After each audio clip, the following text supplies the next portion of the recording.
Hello అండి. నమస్తే. అందరూ ఎలా ఉన్నారు? బాగున్నారా? నేను బాగున్నాను. మీరు కూడా బాగుండాలని కోరుకుంటానండి. అందరూ ముందుగా ఏర్పాట్లన్నీ చేసేసుకుంటున్నారా? వారాహి నవరాత్రులు వస్తున్నాయండి.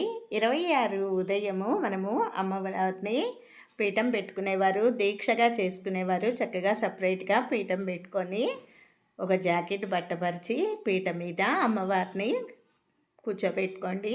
9 రోజులు చక్కగా అమ్మవారికి శుభ్రంగా దీక్షగా కొన్ని నియమాలు ఉన్నాయండి. అవి ఉదయం 4 గంటలకే లేచి అమ్మవారికి ఆరాధన చేసుకోవాలి. ఇల్లు వాకిళ్ళు శుభ్రం చేసుకొని మొదటి రోజే ప్రాణ ప్రతిష్టాపన చేసుకొని అమ్మని ఆరాధించాలండి.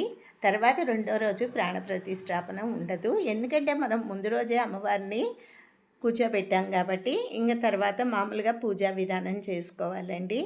అమ్మవారికి షోడశోపచార పూజ, అంగపూజ, అష్టోత్తర శతనామావళి పూజ చేసుకొని ఇంకా వీలైతే లలితాపారాయణం, ఖడ్గమాల ఏవైనా చదువుకోవచ్చండి. ఇది ఉదయం కన్నా కూడా సాయంత్రం చేసుకునే పూజ అండి ఇది. అయితే మనము పానకం నివేదన పెట్టుకోవాలి. ఉదయం కూడా దీపారాధన చేసి లఘు పూజ లాగా క్లుప్తంగా చేసుకొని పళ్ళు నివేదన పెట్టుకోవచ్చు. సాయంత్రం పానకం చేసుకొని అన్నప్రసాదమే చేసి పెట్టాలండి అమ్మవారికి.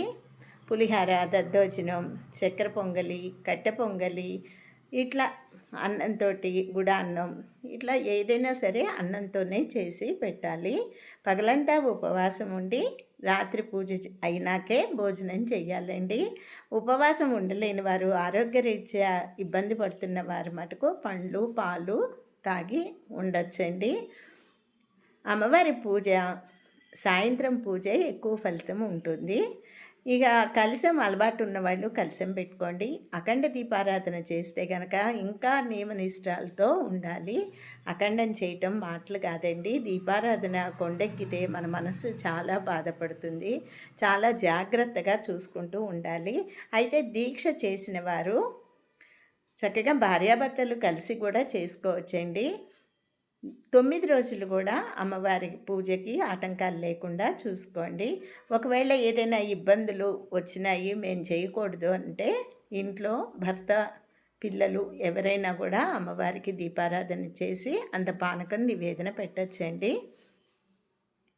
ఇలా అమ్మవారి ఆరాధన చేసుకొని 9 రోజుల తర్వాత అమ్మవారికి పసుపు కుంకుమ పెట్టి ఉద్వాసం చెప్పాలి.